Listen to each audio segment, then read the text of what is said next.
1 ఈరోజు జరిగింది. ఈ కార్యక్రమంలో యాక్చువల్గా అనేక మంది రైతులు కూడా ఈరోజు పాల్గొన్నారు. అయితే ఈ యొక్క డిస్కషన్లో గౌరవమైన శాసనసభ్యులు శ్రావణి గారు రైతులు అడుగుతున్నారని ఒక 2 విషయాలను యాక్చువల్గా నా ముందు 3 విషయాలు తీసుకొచ్చారు. ఆ 3 విషయాల్లో ఒకటి, ఈ విలేజ్ ఇన్ఫ్రాస్ట్రక్చర్ కూడా ఇమీడియట్గా చేయండి. రోడ్లు కావచ్చు, డ్రైన్స్ కావచ్చు, లేదా లైట్స్ కావచ్చు, అండర్గ్రౌండ్ డ్రైనేజ్ కావచ్చు.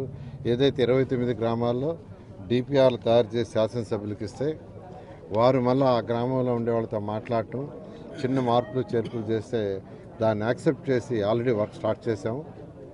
6 నెలలు అంటే వచ్చే వర్షాకాలం సీజన్ లోపల పూర్తి చేయమని ఆదేశించాం. కంప్లీట్ చేస్తాం. అదేవిధంగా ఈ గ్రామంలో కూడా చేయమని అడిగారు. అయితే దానికి ఏంటంటే దీని చుట్టుపక్కల ఏదైతే ల్యాండ్ పూలింగ్ ఇస్తున్నారో దాని లెవెల్స్ అవన్నీ ఫైనల్ కావాలి. దానికి కొంత సమయం పడుతుంది.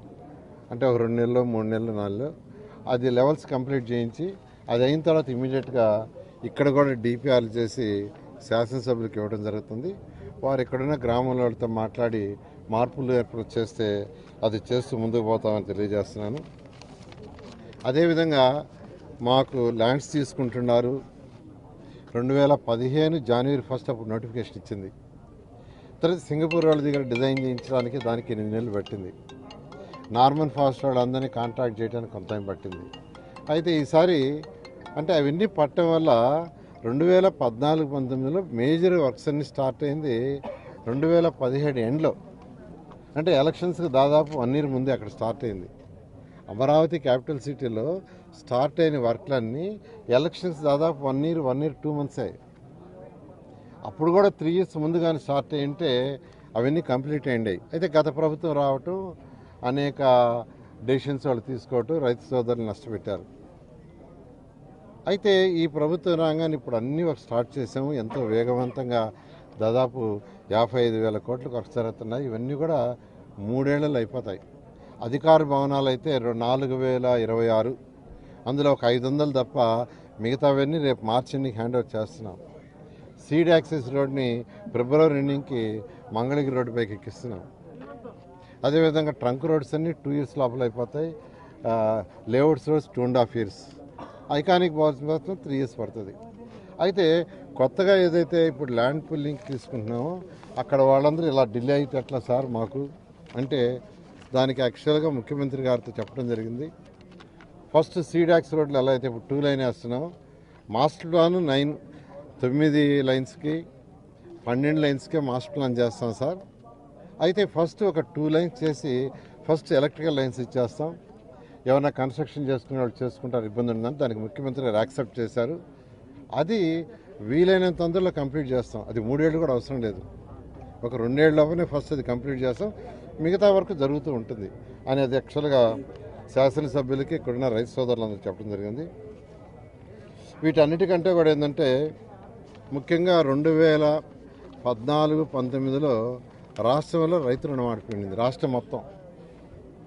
అదేవిధంగా ఇక్కడ అమరావతి క్యాపిటల్ సిటీలో కూడా ఆ రుణమాఫీ 1,50,000 వరకు ఎడ్ చేసాం.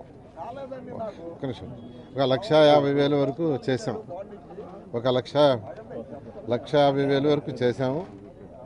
అయితే ఇప్పుడు రుణమాఫీ రాష్ట్రంలో లేదు. అయితే ఈరోజు శాసనసభ్యులు ఇక్కడ రైతులందరూ అడుగుతున్నారు, అప్పుడు ఇచ్చారు కదా అలాంటి ఫెసిలిటీ ఇస్తే కుటుంబానికి ఆ రోజు ఎలా ఇచ్చారో అదేవిధంగా కుటుంబానికి ఇస్తే కొంత ఉపశమనం ఉంటే వెంటనే ముఖ్యమంత్రి గారితో మాట్లాడాను. ముఖ్యమంత్రి గారు దాన్ని యాక్సెప్ట్ చేశారు. కాబట్టి ముఖ్యమంత్రి గారికి నేను ప్రత్యేకంగా రైతు సోదరులందరి మధ్య తరఫున ప్రత్యేకంగా ధన్యవాదాలు తెలియజేస్తున్నాను. ఎందుకంటే పెద్ద ఇష్యూ, దాదాపు ఒక 500 కోట్ల పైగా అవుతుంది. దాన్ని యాక్చువల్గా ముఖ్యమంత్రి గారు అడగంగానే యాక్సెప్ట్ చేసేందుకు మరొకసారి కూడా ధన్యవాదాలు తెలియజేస్తున్నాను. మరొకటి, యాన్యుటీ ఏదైతే 30,000, 50,000 జరీబు కాకుండా 30,000, జరీబు అయితే 50,000 దాన్ని కూడా పెంచమని యాక్చువల్గా అడిగారు. దాన్ని కూడా ముఖ్యమంత్రి గారి దృష్టికి తీసుకుపోయాను. అయితే ముఖ్యమంత్రి గారు అడిగి చెప్పారు, ఆ రోజు 14-19లో ఆ రోజు రైతు సోదరులందరూ వేసిన క్యాలిక్యులేషన్ ఏంటంటే ఖర్చు ఎంత అవుతుంది పండించడానికి, ఎంత రాబడి వస్తుంది, నెట్ రాబడి ఎంత వస్తుంది అనే దాని మీద చేశారు. అలాంటిది వర్క్ చేసుకొని రమ్మన్నారు. ఇన్ ప్రిన్సిపల్ యాక్సెప్ట్ చేశారు. ఇన్ ప్రిన్సిపల్ పెంచడానికి యాక్సెప్ట్ చేశారు, కానీ ఎంత పెంచాలనేది ఆ ఖర్చు, వచ్చే రాబడి, నెట్ ఆదాయం క్యాలిక్యులేట్ చేసుకొని రమ్మన్నారు. ఈరోజు ముఖ్యమంత్రి గారు ఢిల్లీ పోతున్నారు కాబట్టి అది సిఆర్డీ వాళ్ళు క్యాలిక్యులేట్ చేసి ఆ తర్వాత ప్రజాప్రతినిధులతో కూడా చూపించి తర్వాత ముఖ్యమంత్రి గారికి చూపించి దాని మీద ఒక డెసిషన్ తీసుకొని ముందుకు పోవడం జరుగుతుంది. ఈరోజు ఎవరైతే సోదరులు సోదరిమణులు ల్యాండ్ పూలింగ్ ఇచ్చారో వాళ్ళందరూ కూడా ప్రత్యేకంగా ధన్యవాదాలు.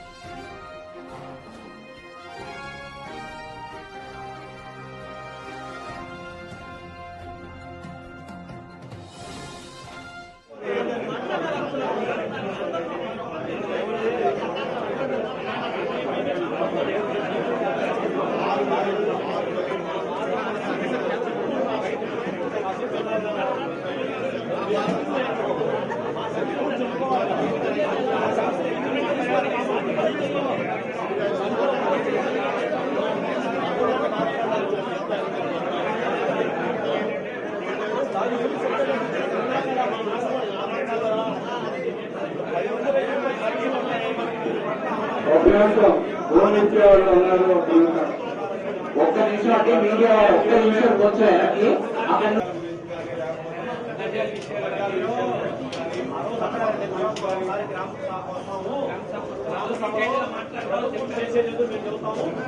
వెనక్కి చెప్పండి. అదే గ్రామ సభలు ఎట్లా అసలు నేను గ్రామ సభ వచ్చినప్పుడు చెప్పారు. గ్రామ సభ పెట్టిన తర్వాతే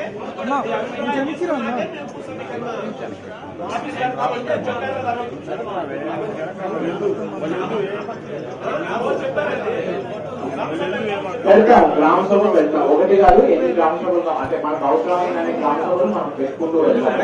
ఈ రోజు ఈ బిల్డింగ్ ఓపెనింగ్ కార్యక్రమంలో ఇక్కడ కూర్చున్నాము. ఇది మొదలు కాదు, ఇది చివరి రోజు కాదు, లేకపోతే ఇది మొదటి రోజు. మనం ఈ రోజు నుంచి అన్ని విషయాలు మనం మాట్లాడుకోవడానికి ఎటువంటి ఇబ్బంది లేదు. మనం ఒక పని చేద్దాము, కార్యక్రమం కొంతమంది ముందుకి రావడానికి వచ్చున్నారు. ఇవ్వడానికి వారితో మేము చట్టబద్ధత కావాలి, అగ్రిమెంట్ లో టైం లోపల పూర్తి చేయలేకపోతే ఏంటి పరిహారం అని అడిగామండి. ఇప్పుడు చంద్రబాబు నాయుడు గారి మీద నమ్మకం ఉంటే పార్టీలకు అతీతంగా అందరూ పనిచేశారు, రైతులు కూడా ఇవ్వడానికి వచ్చారు. ప్రభుత్వం మారితే రైతు పరిస్థితి ఏంటి? ఇప్పుడు 2014లో భూసేకరణ చట్ట ప్రకారం ముందే వెళ్తున్నామని చెప్తున్నారు మీరు. 2019, 24లో రైతులు ఏం చేయగలిగారు? ఏ కోర్టుకి వెళ్ళి ఏం సాధించగలిగారు? ఏం అభివృద్ధి చేసుకోగలిగారు? ఏం పండుతో మేము చేసుకోగలిగారు? బార్బర్ అరణ్య రోదన అయిపోయింది కదా, రాష్ట్రం అంతా సంచార జీవితం అయిపోయింది కదా, దానికి రక్షణ కల్పించండి అని అడుగుతున్నాం మేము. గజలు కావాలని చెప్పి అడిగాను సార్. 2 విషయాల మీద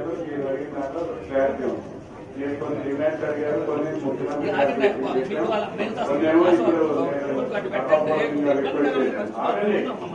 మాట్లాడారు కదా. చట్టబద్ధత అనే అంశం మీద కేంద్ర ప్రభుత్వంతో నిరంతరం సంప్రదింపులు జరుగుతున్నారు. కేంద్ర మంత్రి ప్రభుత్వాన్ని చంద్రశేఖర్ గారు దీని మీద వర్క్ చేస్తున్నారు. రాజధాని ఇక్కడే ఉంటుంది అనే అంశాన్ని ఢిల్లీ ప్రభుత్వంలో ప్రయత్నం చేస్తున్నారు. అది హోమ్ మినిస్టర్ గారి దగ్గర ఉందనేది మొన్న 3 మ్యాన్ కమిటీ కూడా చెప్పారు. రాజధాని చట్టబద్ధ అది అగ్రిమెంట్ చట్టబద్ధం లేకపోతే 9.14 లేకపోతే అసలు కోర్టులో కేసులో నిలబడే అది పక్కన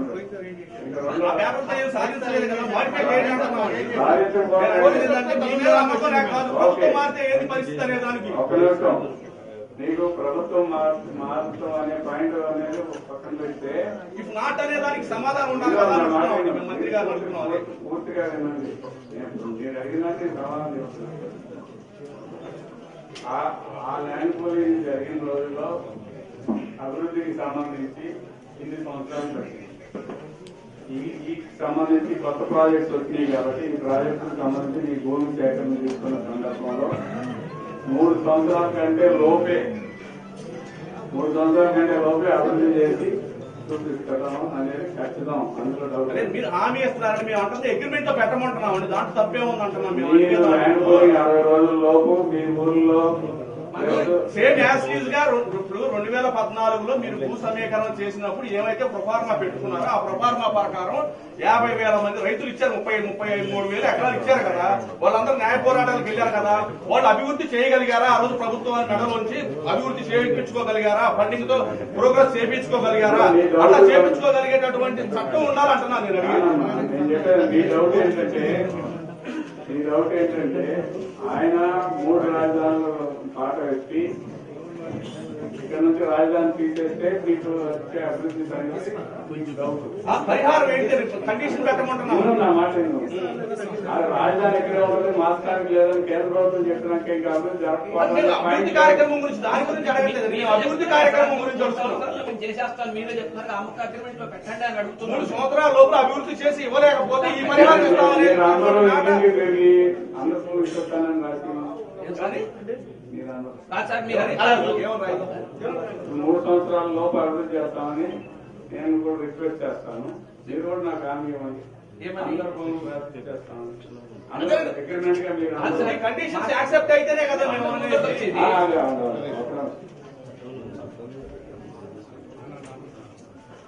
అదే సిఆర్డీ యాక్ట్ లోనే ల్యాండ్ పూలింగ్ కంప్లీట్ అయిన తర్వాత 3 years లోపల చేస్తాం. చట్టంలోనే ఉంది, మన చట్టంలో. సార్ మన చట్టంలో మన చట్టంలో ఉంది సార్. సమాధానం వచ్చినాక మళ్ళీ దాని మీద ఆర్టికల్ చేయొద్దు. కాదు కదండి. చట్టంలో పెట్టాలని చెబుతున్నారు, ఇప్పుడు లేదని నేను అనుకున్నాను.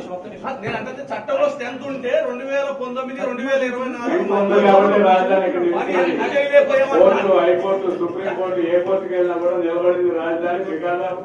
సిఆర్డీ చట్టం అంత పకడ్బందీగా అంటే ఉండదు. ప్రోగ్రెస్ జరగలేదు కదండి. ప్రోగ్రెస్ కారణాలు లేదు, డిఫరెంట్ కారణాలు చాలా పొలిటికల్ రీజన్స్ తో రాజధాని కేంద్ర ప్రభుత్వం సపోర్ట్ గా ఉంది. గెజిట్ ఇవ్వబోతోంది. మేము అనేది ఏంటంటే ఎనీ సర్కమ్స్టెన్సెస్ వర్క్ డిలే అయిపోతే ఈ పరిహారం ఇస్తామని చెప్పేసి అగ్రిమెంట్ లో పెట్టండి. మీరు 3 సంవత్సరాలు అభివృద్ధి చేసి ఇస్తామన్నారు.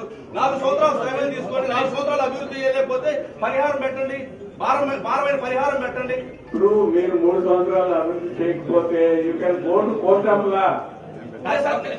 కండిషన్ పెట్టమంటున్నాం సార్. దాంట్లో అదే సార్ దీని మీద పరిహారం కండిషన్ పెట్టమంటున్నాం సార్. ఎకరానికి ఒక 5 లక్షలు ఇవ్వండి సంవత్సరానికి. మీరు అభివృద్ధి చేసి ఇవ్వలేకపోతే లేట్ పేమెంట్ ఇవ్వండి. పరిస్థితి రాదంటున్నాను. పరిస్థితి రాదంటారు సార్. మంచిదే, హ్యాపీయే. పరిస్థితి రాదు, హ్యాపీయే. ఇప్పుడు రెడ్డి గారు నా మాట